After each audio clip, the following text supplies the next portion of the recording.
So welcome, Matt. Thank you. It's great to be here.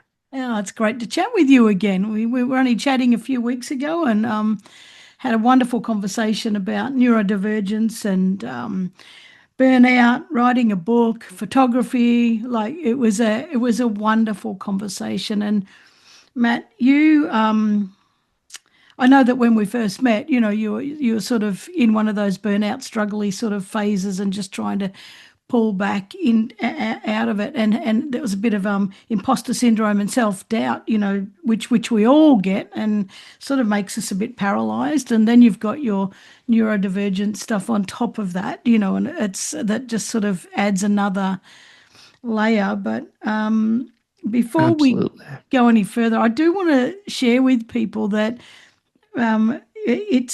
despite your background or despite your achievements, imposter syndrome is real. Self-doubt is real, and we can achieve the greatest things on earth, but still have moments where we need to reset. So, before we say any more, Matt, I just want to say that you were a Forbes. You are a Forbes 30 under 30 honoree, a National Geographic photographer and explorer, a Canon photography educator. You also help organizations build neurodiversity, inclusive, accessible systems, which is huge. You are a deaf, blind, and neurodivergent professional. You've trained 3,000 people over across 16 industries, had your award-winning wildlife photography art exhibited internationally, and you're writing a book called Wired Wonderful, and we'll unpack some of this stuff. But if anyone listening to that's going to go, holy shit, how would you have self-doubt, and imposter syndrome with, like, they are really high accolades. And I really love that you've got all that and you've achieved all that and that they are part of your story. But I Thank you. also, Pretty good for the doctor saying he won't amount to much when I was about to die as a 1-year-old. So oh my God, let me finish my sentence and let's do that. Let's open that statement. My God. So, but I'm just going to say all those great achievements, and they're just wonderful. But thank you for being so raw and vulnerable and open and honest about not trying to pretend to be, great and wonderful and all that kind of stuff, because sometimes people get a lot of achievements under their belt and can be a bit wanky. And you're saying, well, I've reached a point of burnout, which was before you're coming back now. But just want to thank you for being so honest and raw about it, because more people need to hear that. Now, what is this story about you being a 1-year-old and nearly dying? Tell us about it, because you are neurodivergent and deafblind. So, yeah, what it is was a it? dark and stormy night, as Snoopy said. Ah! So when people say, tell us your backstory, they don't often expect their literal life story, but as it goes, my life story is kind of a hero's journey arc, and I've since realized from disabilities to the degrees I chose to how I move through the world that it it shapes everything I do and how I think, learn, and communicate. So here's Wow. my story, as it Yep. were. Yep. I were born in 1991. I was born in 1991, and by 1992, I had a really bad ear infection, and it became this penicillin-resistant meningitis. So the fluid around your brain and spinal cord Wow. was under tremendous pressure, and it ended up causing essentially nerve damage, brain damage to the parts of my brain for my right side hearing and my left side vision. Mm. So thankfully, I survived that multiple stroke incident. And about a month and a half later, and intensive care, etc., I came out the other side and I was at square one, essentially. I was at square zero. In early grade school, I was going to speech therapy and occupational therapy, learning to open a jar and hold scissors and do things that we think Mm. about on a subconscious level, but none of that kind of programming was there for me. I had to relearn it. Wow. So I got to a point in grade school where they said, we don't know if he's how far he's going to get. because I had these big block letters kind of spilling sideways off the page, and was being bullied. I had hearing aids and bifocal glasses and spoke differently and things like that, that ultimately led to me, thankfully, having the access to a private school for 1 year. The irony is the bullying still followed, but the difference was this: I had access to a class to learn typing. And by the end of that one school year, I was able to finally look up and keep up in class, because I could type 120 words a minute and never take my eyes and ears off the chalkboard. Shows my age. Wow. Yeah, no, me too. I had the chalkboard.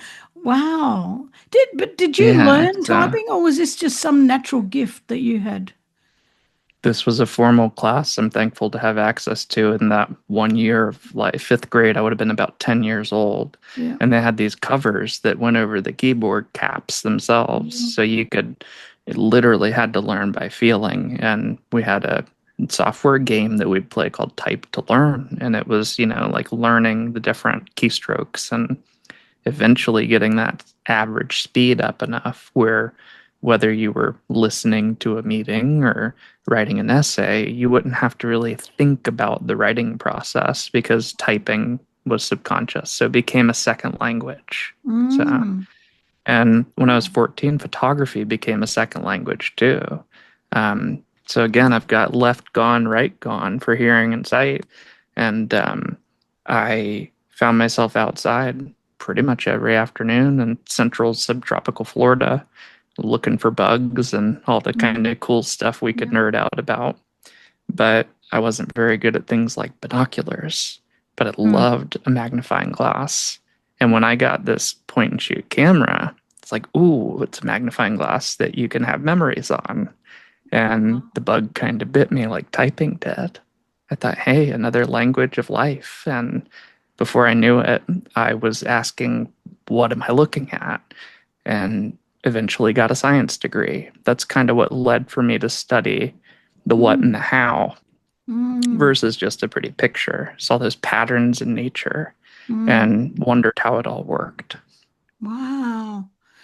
You could have gone a whole other direction. Like like with bullying and things not going right, like a real, it's not hardships, trying to manage. And there's a lot of kids in school now, that they're just struggling. And so they resort to behaviors. And I understand that, because they're so damn frustrated because, the things aren't right for them. So how lucky you found that school. I can't imagine. I think that's a great idea, putting a cover over top of, so it all becomes memory. It all just becomes, I can't think of the word I'm looking for. But, and then they gamified it too. They made it fun. Yeah. It wasn't just like you can't see and now you've got to pass. It's, how can we gamify it and make it more conversational? So yeah. But they also equalized it though, like gamified it, but equalized it for people like you. Because all these people with full sight suddenly became blind. And you're all on an equal playing field now. So and the irony was I had a partial advantage because I got to quote middle school after my 10th year and I was 11 and suddenly nobody else could keep up with me. I was getting every word of notes typed down and everybody else was, writing their cursive, etc. And but that's just it. I mean, I still use print/cursive. I still use typing. And these days, 20 years later, I'm using voice dictation. So I think the beauty of that is we can literally learn to think out loud. And once you learn to do that, you can ask better questions. And I think the creative side of me has learned to ask better questions too through the camera. Yeah. Yeah. When did you get it? Like, I know it was 14, but how did you get it? Like, what was it, a Christmas present, or I don't know, how did you my first one was a Christmas gift from my uncle. And it kind of was like, we can, take 30 pictures kind of thing back in the late 90s. And then when I was 16, we went on a backpacking trip to Philmont Boy Scout Ranch in New Mexico. And that was interesting because we needed a camera that had enough oomph in the battery to last a 14-day trek kind of thing. Wow. And it was this little Canon power shot, like a deck of cards. Yeah. And it had macro mode, which my other camera didn't have. Yeah. And that was actually the camera I took my first macro picture on. So, Wow. I had one of them. oh, those are loads They of were fun. You know what's funny? They've got a resurgence now. They're sold really. out. Mm-hmm. Ah, I was The just as you Zennials, said it, like I my thought, little niece, they eat them yeah. alive. So They love where's those. mine? Where? Because they were actually better than, yeah. Well, I don't know, they were better quality than the phone, but they were great little things. And yeah, deck of cards. That wow. And so and it's expensive. Photography back then was expensive. Oh no, not in digital, because digital you just had to have a computer. But I remember when I first got my first little camera when I was 7, and took film, and I love photography, and it, I'd go through a film, in no time. And my parents were like excited. And then eventually they said, "Okay, you've got to think about what you're taking photos of, because we can't keep paying for all these, photos to get developed, and half of them were just shit." So they're like, think about what you're taking and slow down a bit. But yeah, that's really great. I just have to say, But the half of them being shit, I mean, that's kind of part of it. You've got to be able to move through the motion of play and, not having it be constantly polished. Like yeah, I'm glad every frame wasn't a banger, so to speak, because then what would be the point? And that's funny, all these years now, later, these cameras have pre-shutter. So like if you're half pressing a button on a camera, yeah, yeah. it's already taking some backup pictures in case the bird lunges or whatever. Is it So really? kind of takes away part of the hard part of it a little bit, but I don't have cameras like that myself yet. So Wow, I didn't know they did that either. No, I know. I think making mistakes is great, but I just think my mum yeah. didn't want to spend the money. And I think that's fair enough. But I want just speaking about your art for 1 minute is because Yeah. you've done quite a lot of exhibitions, but one of them was Earth Up Close, and that was at Tampa International Airport in 2019. Now, I don't know if I saw it or not, but I passed through Tampa International Airport in 2019, and I remember seeing art, and I remember and the big pink flamingo, and I seriously, I stood there and I went, this is such a beautiful airport. This is so beautiful. And now as soon as I read that you had done that, I was like, did I actually see Matt's work? Well, I think I went through in about October. Would it have been up in then? Yeah, I think it might have been. Let me see here. Wow. Oh my goodness, that'd be something else. I know. Talk Um, about sliding doors. it's really interesting about that. I'm very grateful for the opportunity to show and work there. And there was just a small part of me that was a little disheartened because unfortunately COVID was impacting the world. Yeah. So the interesting part at the end of it all was I had the work exhibiting for I think about 9 months with the airport as a result of them not having a regular circulation of Yeah. work. So it was Oh, interesting how kind of that obstacle became an opportunity in disguise. So yeah. Well, that would make sense because COVID hit like, the very start of 2020. And I was there at the end of 2019. So that would, oh, well, I bet I was standing there looking at your work. What a sliding doors moment, isn't that fast? And so if that's the case, which I'm now thinking it is, that I want you to really, I hope you really take that in, and go that there are people that you may never meet, and just by chance we've met, that probably did the same as me, and just stood there and went, holy shit, this is beautiful. I was thank mesmerized, you. and I can't actually tell you what I saw. I just remember it was artistic, and it stopped me in my tracks. It stopped me from going any further. I was actually, I remember at one stage I was getting picked up, but I remember I was so into the moment that I suddenly thought, oh shit, where am I? What's that? What am I doing? Oh shit, I've got to get picked up. I do. I distinctly remember that. So That there you. really means a lot. Thank you. I Yeah. think something for myself too is many of those images were, opposite ends of the earth, which we are right now. I'm Yeah. East Coast Florida, and you're in Australia. Yep. And I think the beautiful thing about that is probably at least half of my favorite works out of the million plus pictures I've taken. I'm celebrating 20 years this year as a photographer. Wow. But out of those million pictures, probably half of my favorites were taken right in my own backyard. And I Yeah. think that's kind of the underlying message that I have behind the work is, I've done workshops with Canon cameras, and I've had participants of all ages finish and be, Matt, what did you do to me? I can't see my garden the same way. I can't see rocks and trees the same way because I see a universe in a grain of sand for every flower I pass. So, Wow.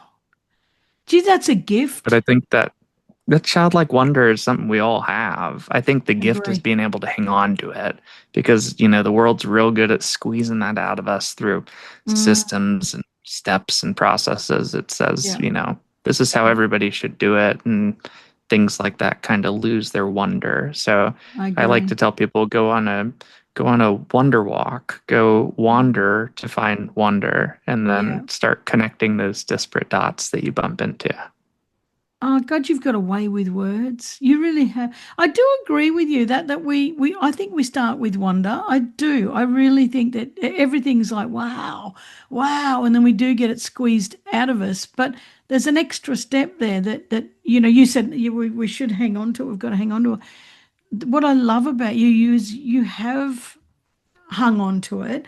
But there's another step as well, is that you've got this unique, beautiful ability to to share it from that childlike state. Does that, so that you give people permission to step back into their, young person and see the world differently. Well, Matt, there's not many people who can do that. Like that's a huge gift to be able to share that with the world and to give people permission and access back to their little kid, like well, it's you're right. We've forgotten how to do that. Like, thank you, Yeah, Matt. I Like, think I think thank you for reflecting on that with me because I don't put that into tangible thought enough, and I'd like to bring that, I'd like to get that off the bench. yes, So I speaking of do. which, I was here sitting having therapy last October. It was October 1st, Yeah, and I don't hate any animal,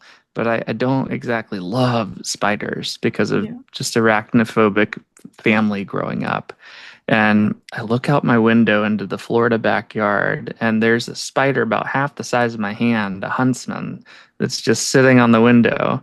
And I can't tell if it's between the two windows or if it's on the inside. So now the irony is I'm sitting here on a Zoom for therapy, and he starts trying to therapize me for it. He's a great therapist, but it was funny. He was like, well, we're gonna get through this. And I'm like, are we now?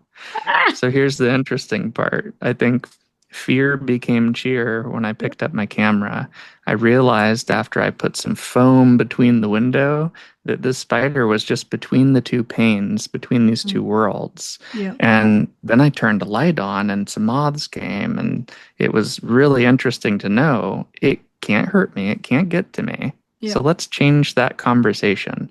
I got video, I got photos, and then Wow. over the coming weeks, I watched that spider become a mother and make an egg sac and then eventually leave, only to be Wow. replaced by geckos, frogs, lizards, Wow. and a cold snap that Florida hasn't seen in, I want to say, at least 50 years, but I'd have to look that up. So Wow. I call it the Wonder Window, and I thought it'd be a really fun kids book because it kind of just cycles through these seasons of wow. Wow. Wow. I can't stop saying wow. I love the But word that wow. was And you, unexpected. That's right out the window. I didn't ask for that. yeah. And the adult part of my brain, the little part of me said, maybe I should just zap that spider with something. And Yeah. then all of a sudden, I'm asking, like, Copilot or Gemini, I say, how's that sound? And it says, well, that's probably a good way to get sent to the hospital or worse. And it's Yeah. because my window unit was right below where the poison would have been sprayed. So it would have aerosolized into my bedroom. Yep. Yep. So that childhood curiosity can save us more often than we think. I So, agree. Wow, you would hate our place, Matt. We've got about oh, wall 5 puppies is what I hear you call them, right? So, wall puppies. We got 5 at the moment in our, and I won't take this backdrop off because there's one right behind me on the wall, and no they've way. just had we had babies, and now we've got, I don't know, I've seen probably hundreds of little baby huntsmen running around the house, but they don't hurt you. They stay up on the walls, and eventually Yeah, they they're great at die. pest control. I definitely Yep. respect them and have admiration for them when they're Yeah. not in my immediate space. The irony is I've dealt with them, so to speak, here at home, but also on the other, like in Sri Lanka in the Yeah. rainforest. Yeah. I'm trying to use the restroom and I look up and there's a hand-sized one above my head, So Do like this they? is my bungalow and it said, "No, this is my bungalow. Get out."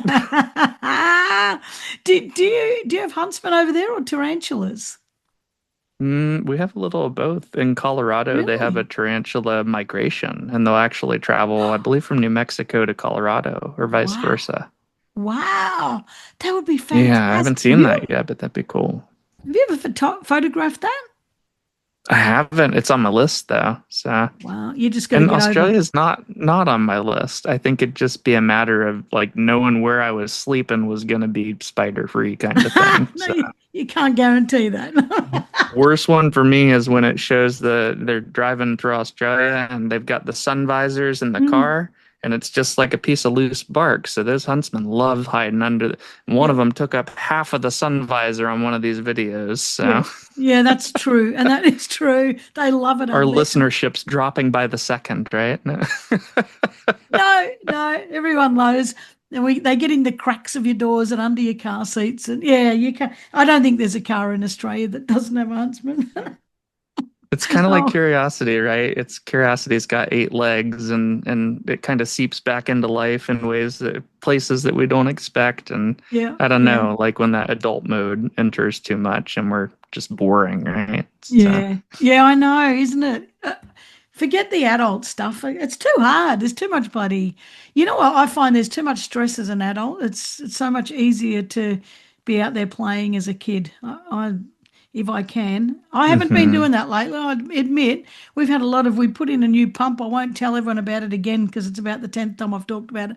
But it's blowing pipes, all like because it's a pressure pump. It's blowing pipes all over the farm, and I spend all my time digging these great big bloody trenches trying to repair pipes. And I'm starting to get a little bit sick of being an adult. But anyway, the other thing also you've had your didn't you have some art in the London Museum as well? Was it the London Museum that you said? close to it. It was the Royal Geographic Society, Geographical Society. So it was part of the Environmental Photographer of the Year, and they were these little lichen growing on a log. And Yeah.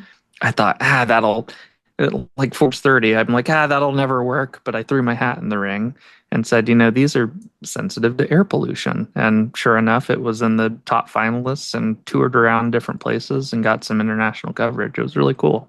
Wow. God, that's But I was amazing. more excited for the species getting a voice, something that was Yeah. voiceless having that moment in the spotlight more so than anything. So Mm, that's my biggest thing when it comes to getting the work seen and understood is yeah. not so much ew a spider, but like I never knew that was like it blended in with the bark that seamlessly kind of thing. So Yeah. Oh, yeah. Wow. Geez, I've seen some good photos. I love yours. I've seen samples of yours, and I'm going to actually, there's a portfolio that, I will drop a link in the show notes too for people to have a look. But you will be amazed at this photography. It's incredible. Matt, you build thank you. AI systems or I'm not very good at this technology like the wording, Oh, but you you're good. build yeah you build Here, like I'll tee it up. If photography is the language of light yeah. and writing is the language of thought, I Ooh, kind of look at AI as a language of logic. And what drives logic is great questions.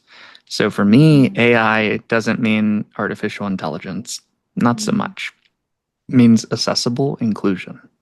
It means how you think, learn, communicate uniquely means you, Karen, ask questions in this way and you get these kind of answers. Kind of like, I think Seth Godin says, like, people like us do things like this. Yeah. And that kind of hyper personalized approach to personal learning and development is going to be the fuel in the rocket that it doesn't matter what paintbrush you pick up for the flavor of AI, you'll know thyself. And then you can use that empowerment to ask the question, not a question.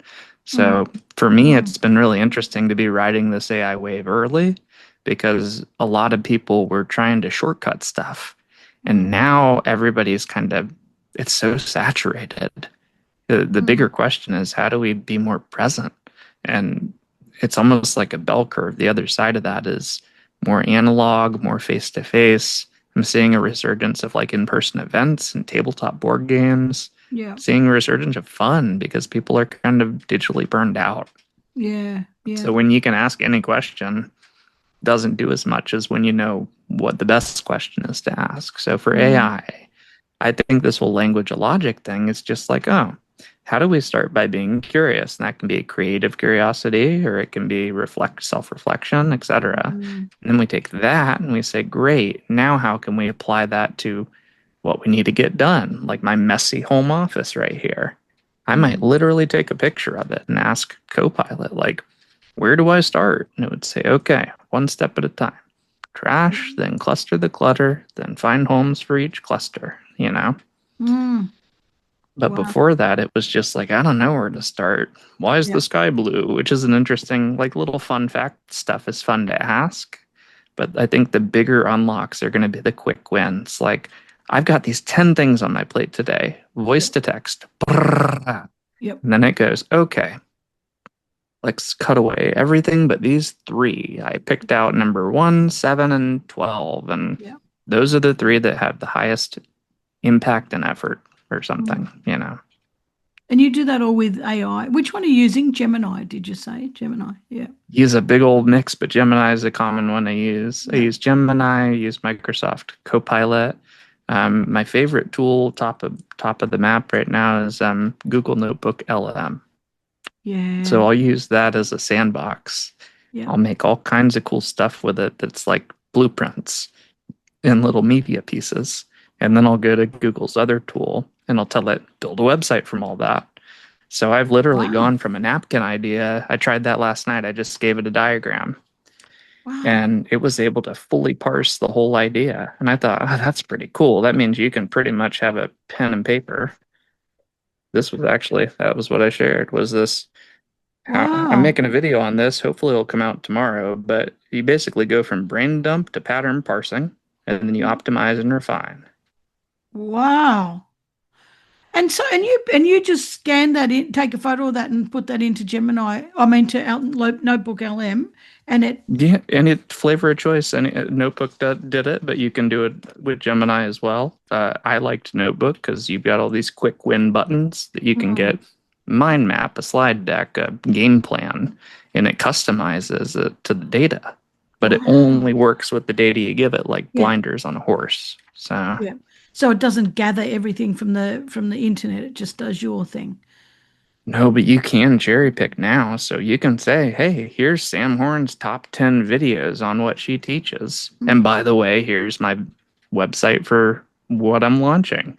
How can I put into practice what she's teaching? And there it is, you know? So you still got to do the work. Yeah. And I think that's the bigger bottleneck, honestly, as a recovering people pleaser and procrastinator and perfectionist. Yeah. I still got to do the part, you know, the doing. Yeah. But a lot of people get stuck on the what question do I ask? You know, the very front end. A lot of people are stuck there. You know, I can't get this idea out of my head. I can't articulate it. I don't know how to organize it. And so if AI is helping people to do that, and I use it for that too. I do. I go with very in-depth I believe the the better question you ask, the better response you get. You know, and I believe you only get what you ask. Like, and if otherwise you're just Hmm. going, it's just a mess.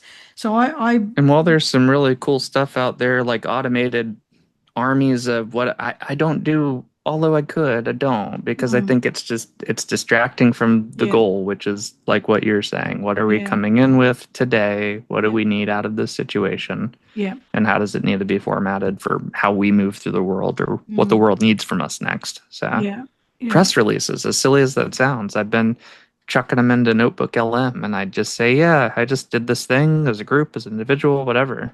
Here's a couple of past press release examples that I've. Now we've just lost Matt for a minute because he is in the middle. There was a big storm rolling into Florida, and they have big lightning and thunderstorms, and I think we've just lost him. But we're going to hang on a minute and see if he comes back. Apologies. That's all right. I just told everyone that you were having a Florida storm, which you are, and now Matt just told me it was his parents unplugged the internet because of the storm. So Storm anyway, of a family, right? that's all right. So we're back again. I don't No, remember what our we were last talking about point was. AI. You know, it's Yeah. I have just I found Notebook LM not it was a few months ago, and I actually recorded a podcast. Well, I put in my book, Get Off the Bench, right? I put in the PDF, and it then recorded a whole podcast, two people talking. You know? And so I put that podcast up without telling people. I said, "Here's a podcast of I think it was Mike and." Sarah or something like that, having a conversation about my book. Enjoy it, but hang on till the end because I want to tell you something. And at the end of it, I then shared that that was actually AI. They were not real people, but it was, they talked about my book way better than I could ever talk about it. Like I thought, and then yesterday I got an email from Notebook LM and it was about updated features. And so, try now. And I was on my phone and I was just sitting there like exhausted at the end of the night. And I just thought, I just played, and I turned on. And then it got one of my blog posts that I never even put in there. And it turned it into a podcast. And I was listening to it thinking, oh my God, they've articulated it way better than I even did. I read between the lines. So, I really like, so last night, that was last night. And then I thought to myself, I've got to give this a bit of a resurgence, not to do podcasts, but just to actually put my work in there and then listen to what they say about it because I was hearing things that in ways that I couldn't articulate. I think it'd be really, really helpful. But anyway, Oh, absolutely. yeah, I love it. That's wonderful. Thank you so much for sharing how you've used it. I know many, if not most people I ask just doesn't know it exists. So that's great that you're having to Yeah. play.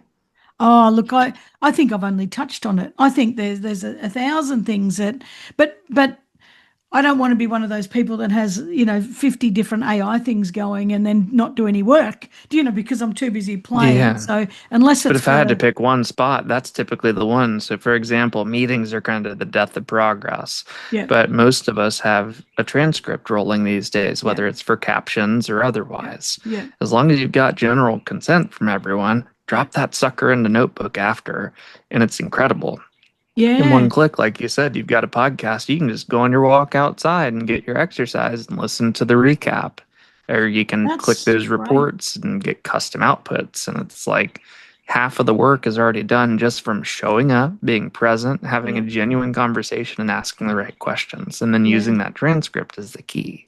Wow. Well, I use Otter to transcribe, and that gives me a nice summary as well. But you've just given me another idea. See, I love these conversations because I'm so curious about how stuff works. But you've given me an idea using Otter and then putting into LM. I'm going to try it and just see what I'm just going to try it because I don't want to cheat. I don't like people using AI to cheat, and to say that their Yeah. work is theirs, that it's not fucking theirs. That annoys the shit Hmm. out of me. I can't stand LinkedIn posts that are clearly AI and that you haven't even fucking thought about it. Like, I'm getting cranky about it. Like I don't I like may it. only post once or twice a month at the moment, but when I do, it's 100% me, and it's going to be a story that's not a rinse and repeat template. So Yeah, I'm yeah, right there with you. So yeah. It's so I'm actually important. working on a kind of a spot where I can put all of my templates and tips and stuff. Like I want to do the YouTube thing and my podcast. Mm. And aside from that, I really like how, these community concepts. So I'd love to include you, Karen, once I get it off the Yeah. ground, because I'll be like, Yeah. hey, I have one for charts and graphs, for example. So it's Oh, like yeah. it's got 50 different charts and graphs or whatever, but then it picks based on the transcript, the Yeah. project idea, the book.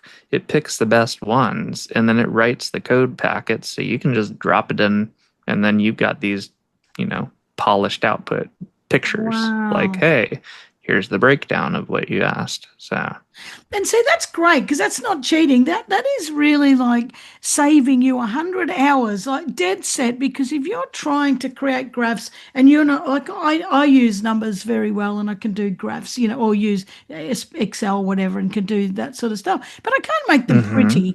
Like they're just graphs and but to have a beautiful, I mean, don't get me wrong. Most people I know hate spreadsheets and hate graphs, and they're just like, but I like them. I like them because it gives me a really clear picture really quickly. And I've got one of those brains Yeah. that likes that sort of stuff. But Oh, same boat. I'm oh, micro observer, macro thinker, and I think yeah, data visuals and big data patterns are how we see the disparate dots to connect versus not knowing what the big picture is. So yeah, I agree. Matt, you've got such I'm not changing subject, but the way you talk, you've got such a beautiful, and I'll say beautiful, and some might call it a different word, but beautiful way of articulating things. Like you have got such a sweet mouth. Like you really have. Like you just thank you. you say things in such a beautiful way, and you've got so much to offer this world. Like you've got this, and I know it's your neurodivergent lens as well. It just articulates things. I know. I just love admiring people for the gifts they have. I think it's really important. Thank you. You Can I nerd out with you on words for yes, a minute? yes, The go word for it. articulate has the word art in it, so it's the art of articulating. And then if we look at my name, it's Cicanese, or in Italian, it's Cicanese.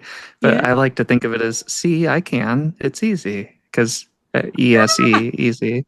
So I don't know. I like to kind of frame things up that way. But yeah, Oh, having I fun with it love is, I that. think, what it boils down to. How can we Yeah. have more fun with what's functional, Oh, and the you and joke that we have in the house is we put the fun in dysfunctional because we're all these perfectionists, people pleasing, apologizing, whatever.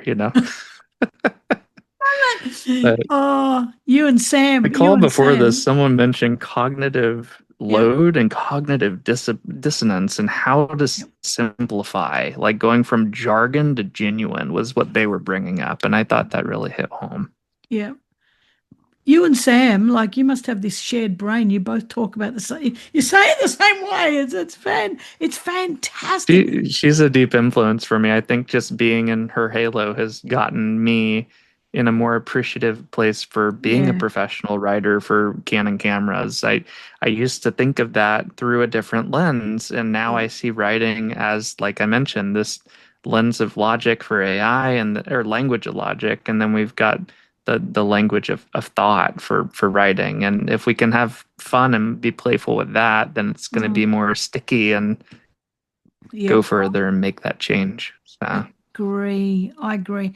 I'm always looking up, um, uh, prefixes and all that. Sort what does that mean? Like, why are these words got a dis in the front of them?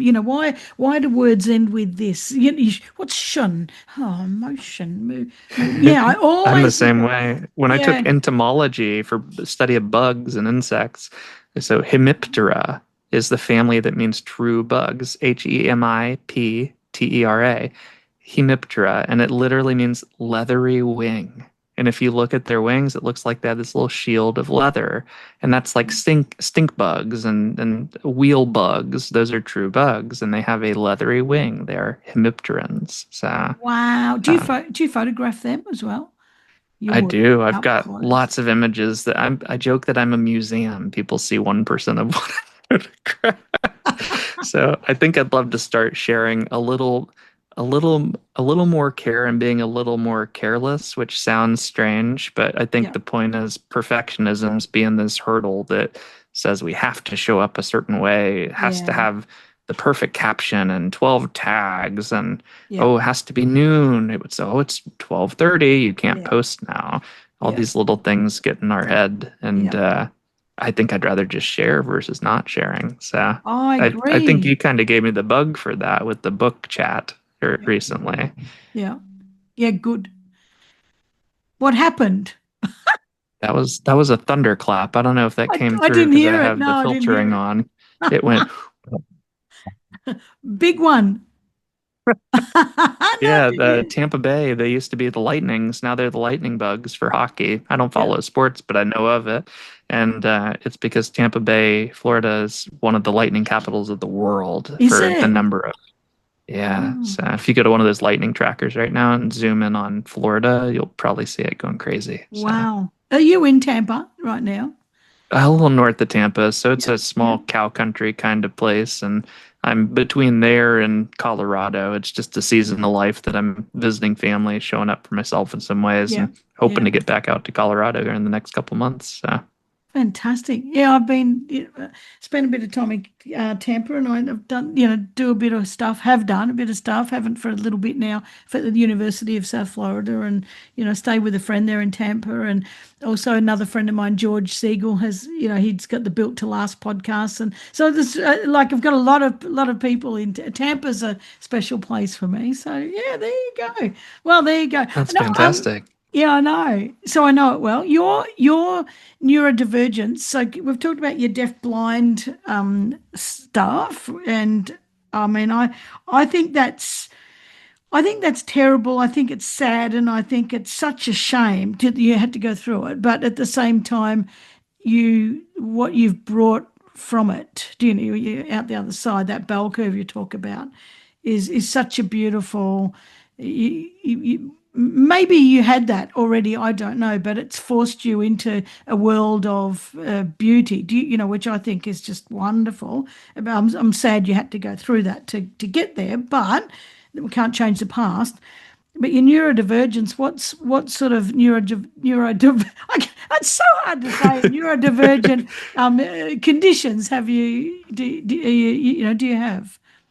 Yeah, so thank you by the way. I really appreciate that. When I got to art school after the science degree, I thought, do I want to be a scientist? Do I want to live in a lab? Because that's what the Yeah, internships I did were in part. Chase dolphins around the bay with a camera, but that's another that's day. good. So, Yeah.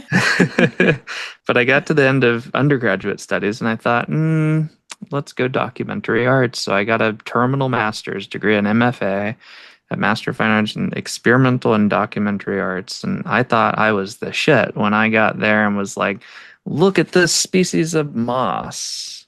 Yeah. And they said, why should we care? in a very supportive way. But I was like, what do you mean?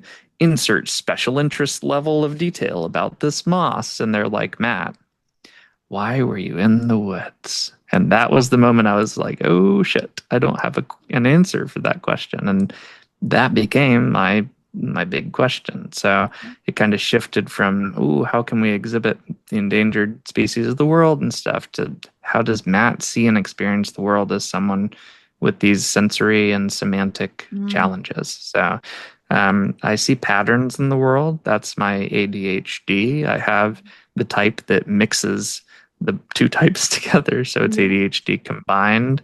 So it means if we're having a podcast chat like this, we're going 10,000 leagues under the sea.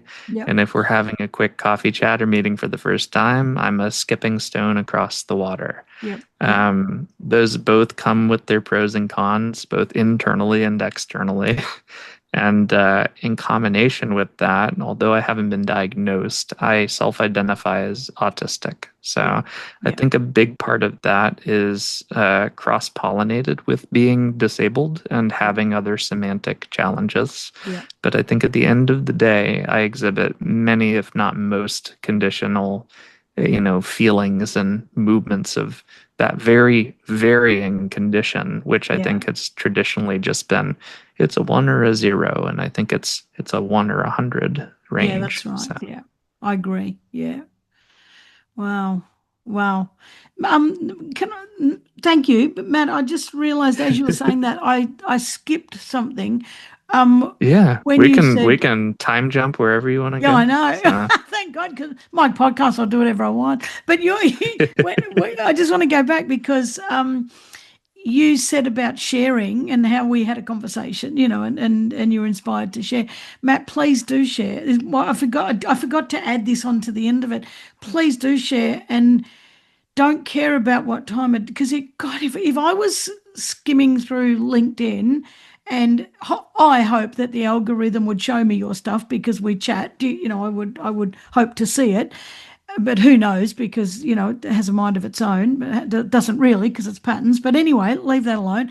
If I saw your moss come up and it was so detailed, or if I saw you, I don't hybris or whatever you called them, the little leathery wing bugs, I would love yeah, that. I would stop.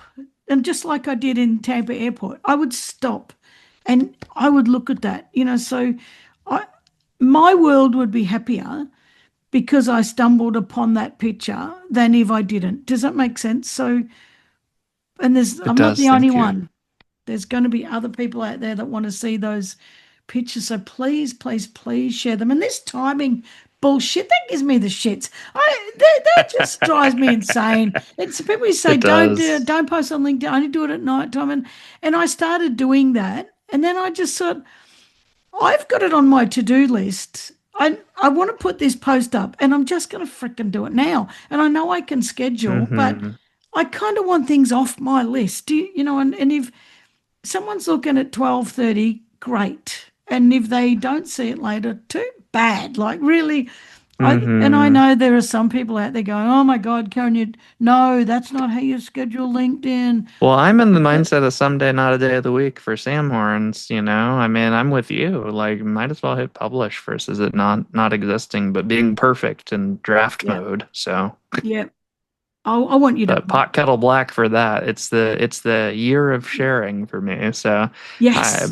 by tomorrow, which right now would be March 6th, 2026, I will hit publish on a YouTube video. It will be on the basics of Notebook LM, and then I will hit publish again next week and every week from now on. Fantastic. Well, I can tell There. you, Matt, it's now Friday, the March the 6th, and I don't see your video. Oh, I've shot my own foot and I haven't even got off Because the call. no, only because we're a day Oh, ahead, and because Americans made these lovely choices on timing, we are like losing an hour of sleep this weekend, or we're catching up to the rest of the world, whatever it is. I just Oh, know is it this daylight savings is weekend? happening Yeah, Sunday. Yeah, so yeah. I, Ours happens at the end of start of April, I think, or end of March.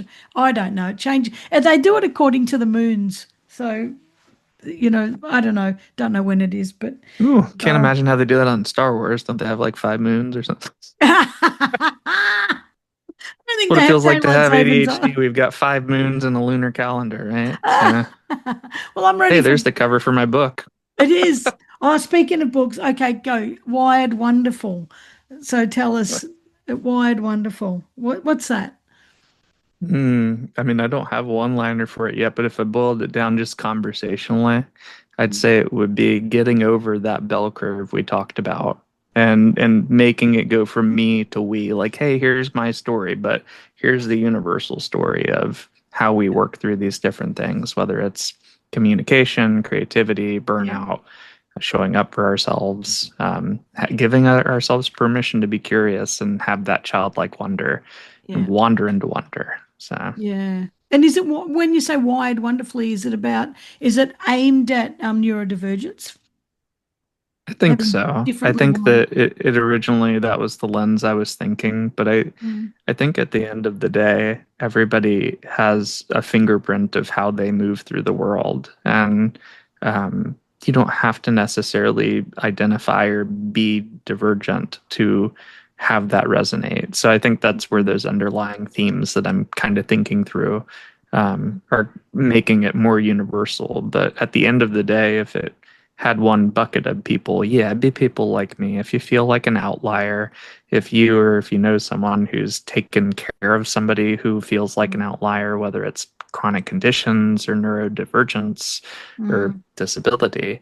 I've dealt with all three in different pieces of life, and I'm hoping to package that in a fun but functional way that celebrates lived experiences and Mm. shares actionable frameworks so it doesn't just feel like fluff. So, Mm. Yeah, I really like that, and I do. Yeah, I think it's wonderful for neurodivergent people because um, this is what I get so frustrated because I used to do a lot of work in this area, and it's people think it's a disability, or like name it as a disadvantage or a disorder or whatever, but it's not. It's a different wiring. And it's just different to your neurotypical brain, and it doesn't mean it's a disorder. It's I often say I wish everyone in the world had Asperger's. I really do, because then we'd just be bloody just get on with it, and stop this second guessing crap, and it'd be good. But so I kind of lean that way. And it'd be nice for people who do feel like outsiders to see themselves as having wonderful wiring rather than odd or wrong wiring. But at the same time, see, I'm just making you more confused. But at the same time, I think everybody's wired differently. I think we've all got this unique set of mhm. whatever experiences, our personalities, our genes, our biology, our everything, like our beliefs, like we're all wired so damn differently. And I just think Mhm. if we could all appreciate, like a lot of the work I do in organizations, in workshops, and that is spending a lot of time saying, let's appreciate and celebrate who each other, everyone else in the room, and ourselves. Like, just, we don't have to be the same, or we don't have to conform to the same belief or the same thinking or the same systems or the same processes. And sometimes we've got to follow procedures, and we've got to keep people safe. And I completely get that. And we've got systems that we need to use, but we don't all have to do them exactly the same way. And sometimes we can bypass them. And oh, there's going to be some managers Mhm. listening to this going, Karen, no way, I can't stand you saying that. But But it makes me it's, think of the philosophy of, and pardon me if philosophy is the incorrect term, but the term Ubuntu, and yeah, this yep, really down to deep empathetic humanity. Like, we're all different, but we're all still the same. yep, We're all on this same planet together, flying through yep, space, miles a second, kind of thing. yep, So. yep, I And agree. interestingly enough, there was a study in 2023 by, I think it's Accenture and Disability in that conference. Yep, And it said it's like up to 25% more innovative, more baseline, like bottom line finances, like 25% boost compared to organizations that don't want to lean into things like yep, disability inclusion. So it's yep. interesting how, like, for example, I haven't really thought out loud about that, the why behind my book. I'd love to get a copy of this transcript because my meeting note taker's not here, and Mm, I'm looking at a blank page like, oh, I don't know how I'd say that again. And so it's interesting how there's kind of that double dip effect. yeah, So yeah. I will give you a copy because would love you to be able to do more for yourself, I'll work on show you things. what I can do with it in Yeah. Notebook, right? Don't, because you'll get I me addicted to it. I wrote down there is no normal, and it reminded me of the Matrix. There is no spoon. I've had Yep. arguments with family members about, like, they would argue, yes, there is, just be normal, and this was No. years ago, and people have since shifted. But Yep. it just went blue in the face trying to tell them there is no normal. Each No, of us there's not. has something, and at the end of the day, some of us have more pots on the stove about to boil over than others. That's So. exactly right. And some use a different stove and some use different pots. And I think normal is a cycle on the washing machine, and that's all it is, nothing else. It's just, you know, yeah, I love it. When you build, um, I was going to this before and I kind of forgot. I got a bit sidetracked. We could start talking. Mhm. You help people in higher ed, to use ethical AI um, to help people with accessibility and all that sort of stuff. How do you does this depend on what they need? Like how flexible is the systems that you sort of create or that you share or Yeah, teach or whatever? I'm chuckling because I have helped higher ed. I chuckle because it's one of the harder things to help because of Mm. compliance, like, Yeah, data of students and such. yeah. But I think the bigger needle movement I see is helping individuals, which is why I'm excited about the YouTube bit, because then I can say, hey, it doesn't matter where you're at in the world. You could be a student, you could be an individual contributor at a big Mm, company, you could be a C-suite leader, solopreneur, mm, and we can all watch the same process yeah. and move through it different ways. So, Mm, but I think how I've helped students particularly, so I sit on a couple different groups as like an alumni advisor with Duke Herbarium, the plant library, and unfortunately they're shutting that down. But mm, um, what I've done over the years has provided everything from like strategic thinking to, hey, I pushed it through Notebook. Here's the recap notes, and mm. here's some outreach templates to close that gap on going from someday to let's get it sent. So Yeah, yeah. So it's kind of working on, yeah, how do we close the gap that's sort of like and how I make a bridge and whatever that is, operational excellence is kind of the bucket I keep bumping into. And yeah, yeah. it's like, how can we, like, for example, they're closing their doors, but they have a lot of standard operatings that we've now kind of templatized. Mm, Now, you could be a herbarium that's the size of a broom closet. And mm, if you need to achieve similar goals, we still might have to close our doors in a couple of years. mm, But I'm trying to get these other things off the ground. One of them is Herbarium Stories. The other is Save Herbariums. And those two .coms are meant to be apart from that bureaucracy of like, this organization's department or herbarium, therefore everything has to get a blessing, etc. mm, Whereas this is a community movement, like people would mm, share why plants are important and things they see in their backyard and how to get involved with their herbarium locally. So mm, it's been interesting to think through a really specific lens, but then kind of expand it out to the macro mm, as we kind of parse those patterns over time. So mm. Matt, your brain it's incredible. Just thank you. incredible. It is. I mean, I got to quit being a hermit. yeah, you do have to quit being a hermit. You keep referring to this YouTube thing. You showed me that bell curve and you said you're going to do this video and we Hmm. made a promise on the 6th of March, but today's the 6th of March in Australia, so you're already late, but that's okay. Hey, I'm good at Yeah. procrastination, like closing the gap in the last lap of the race, So. No, but make sure you give me the link to that, so I can put that.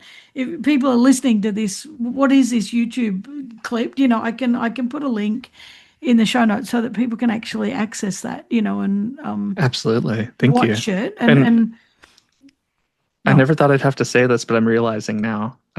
There is, in fact, one other Matthew Cicanese. And in fact, his middle name is Jay, too, but it's a different Jay.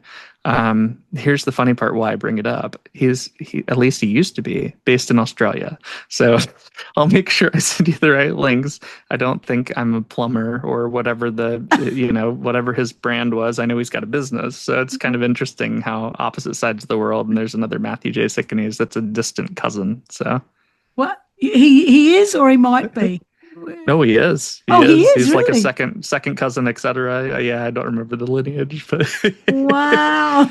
yeah, pretty funny.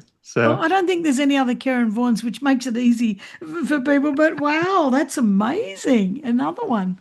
Wow. Oh God. See, you just make me wow, wow. Everything's wow. It's like, oh God, I love it. Matt, you talk just oh, I could talk to you forever, but I better wrap up because I've got to go and dig another bloody hole, fix his pipe up. But fuck, I'm sick of pipes. I'll tell you what. But you you and what was I going to ask you? Oh, and when you said about you were absolutely right. When people cater for neurodivergence or for any other accessible stuff, in the workplace, and they really get inclusion right, because it's not about having a tea Hmm. party. It's about actually how does this person fit in properly and can do their work, without the struggling and that. What are a couple of low lift like adjustments leaders can make? Because sometimes uh, if you are not neurodivergent yourself, or if you Hmm. don't have it in your family, like you haven't had much close connection with it, it seems sometimes can seem too big. I just don't know. I don't understand him. Why can't he just do his job? Fuck, why does he have to ask all these questions? Give me the shits. Do you know that sort of stuff? So Hmm. sometimes it just gets too hard. Is there anything easy that people could so that they can just get started? Yeah, absolutely. That's a great question. I was working on that today. So Oh, there you I go. gotta I gotta finish packaging that up. But the goal from today's was to essentially put together like a checklist and a template and a couple other little resources, like a little quiz to help people get their compass to quit spinning. And Yeah, I think I was gonna center it around burnout and then have it yeah. be specifically for people that are either neurodivergent, disabled, chronic condition, or a caregiver for someone in those buckets. So Mm, um, it is going to ideally talk to people in everyday work environments because those bigger companies are who are bringing me in. And I mm, think the challenge I'm just generally facing is I want to have the person to person conversation, but the challenge with that is most oftentimes those aren't the decision makers for like mm, hiring me to come to a workshop, etc. So yeah. I'm learning where that conversation delineation is and Mm, how I can provide certain types of resources for certain groups of people. So, yeah. for example, 7 unseen signs of burnout is kind of a checklist I'm working on now. And that's for like the everyday person versus like, is your team where the leaks in your team take this quick quiz as a manager, and now you've got a radar chart, a suggested program to learn more about that I offer, etc. So, Wow. but Geez, I've never wow. had all that kind of in the same ecosystem function correctly. So Yeah, it's yeah. finally to that point where I'm just being very intentional and I'm building that up from the ground. So Mm. Oh, that'd be great. Well, can they just start by asking the person, what do you need? yeah, I think that's definitely a good step. But like you said, it's a big battle is how we ask it. So Yeah. I've been in meetings in the past where people have said, well, maybe Matt should learn sign language. And it's like, that's entirely inappropriate. That's Yeah. silly. Yeah. And that being the reason that the bar wasn't being met from their side. So it's like Mm, interesting how things are reframed and um, mm, I don't know. It's interesting. Yeah, I think how we ask is like or I don't know, that kind of gets into tricky territory because when we say, hey, I notice blank, then it's like, oh, are you micromanaging me yeah. or Yeah. like are Yeah. you showing up the right way because you're asking weirdly or that kind of Yeah. thing. Yeah. So It is yeah, hard. effective Yeah. communications kind of that, Yeah. yeah, that bigger one. So Well, and underlying that is we need to have a better sense of psychological safety. We need a better psychological safety in the workplace because hmm. I know people who are neurodivergent who won't even admit it at work, have never told Hmm. anyone because they feel like they're going to get punished. They feel like, which I think is terrible that they feel like that. Is it true? I don't know. Like, is it just a perception they have, or is it reality? I don't know. But a lot of people just don't say a word, and they suffer in silence. And I think if we did had a safe workplace, these conversations could happen much more organically, and people wouldn't Hmm. feel so micromanaged or highlighted or pinpointed or like the kid in the corner, that type of thing, which is pretty awful, really awful. Hmm.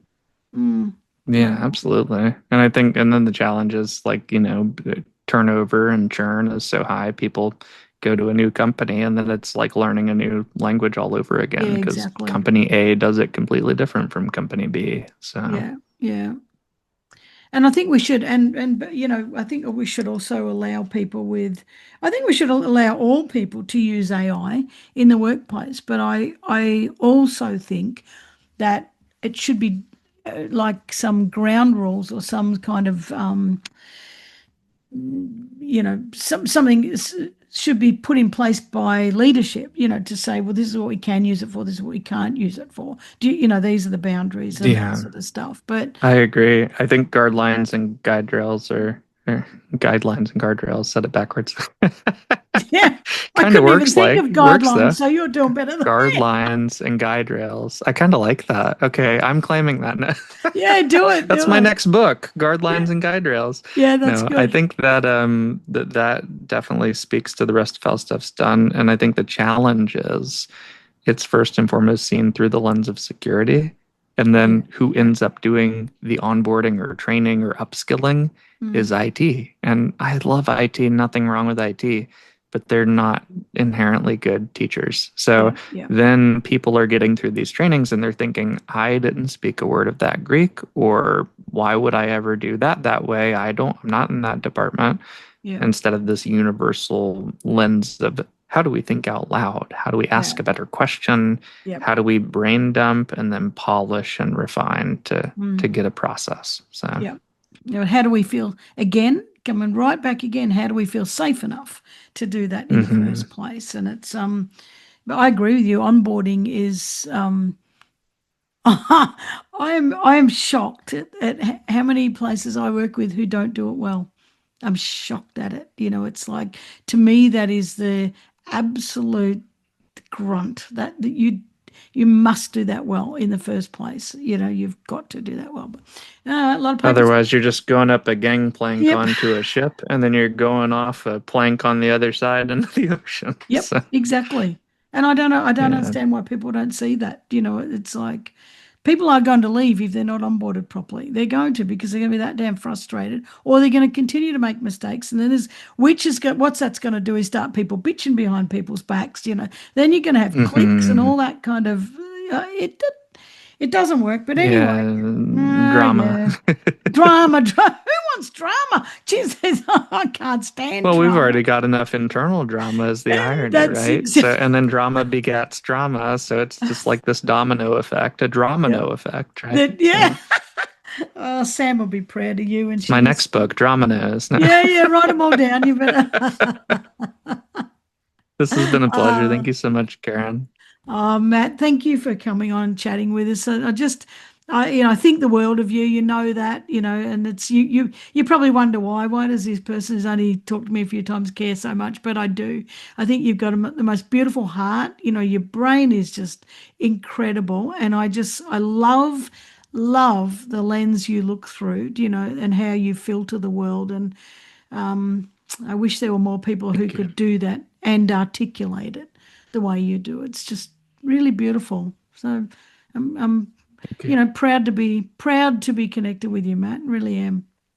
Yeah, likewise. You bring a positive and energy to the room that I'm grateful for, and I look forward to many future conversations and getting to know each other and seeing you when I visit Australia someday. So, Oh, please do. Yeah, or please. giving me a ring when you come to Colorado or Florida. So, Yeah.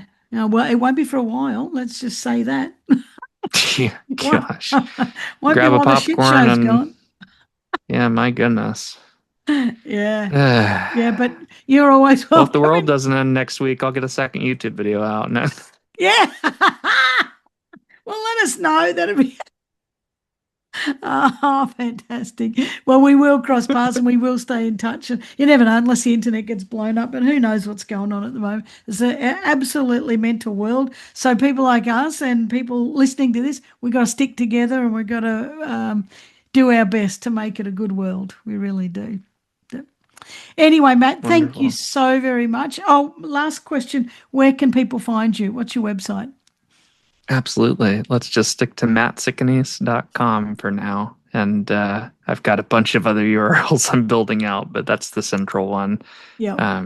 But yeah, and LinkedIn's a common spot, but MattCicanese.com is essentially my digital business card, so you guys can get to Yep. where you need to go. So Fantastic. All right, I'm going to put that in the show notes so people can reach cool. out to Well, I can, you. And yeah, again, Matt, thank I was going to say Matthew, but I'll say Matthew or Matt. Thank you so very either. much. Thank you so Thank much. you. All right, I'll catch give you a us. sting too if you want. This is or wait. A I what? humorously here, hang on. I'm Matt Cicanese, and you're listening to Get Off the Bench. I Ah, don't know. Like other shows do that. They're like, say your name and you're listening to whatever. So there, now you've got one. love that so much. Heard. No. I'm going to pull that last bit out and use that. Thank you, Karen. Thanks heaps, Matt. I'll chat with you soon. Have a great day. Okay, see ya. Bye bye.